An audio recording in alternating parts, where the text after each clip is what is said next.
Hello and welcome to a new tutorial series from SICK.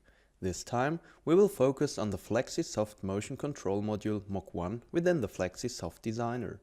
In the following videos you will get to know the various function blocks of Mach1 and how to configure these function blocks in the FlexiSoft Designer.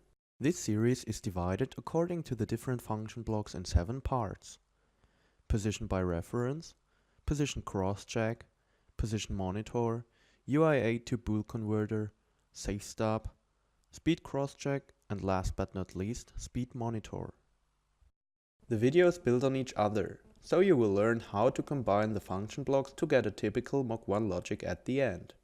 Before we start with the explanation of the first function block, we have to take a look at the hardware configuration in the FlexiSoft Designer.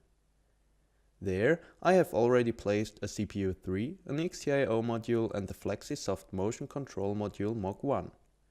In the next tab, we have to place a sine cos as well as a SSI encoder in the terminals of the Mach1. To reach the encoders, we have to switch in the left sidebar from modules to elements. By clicking the tab encoder, the register with the different encoder groups is opened. At first, we put a sine cos encoder in terminal 1 of the motion control module. Next, we switch to SSI encoder and place the SSI master in terminal 2 of the Mach1. By double-clicking on the encoder icons, you can reach the encoder configuration menu. As you can see, the inputs of the XTIO module are already connected to single-channel switches.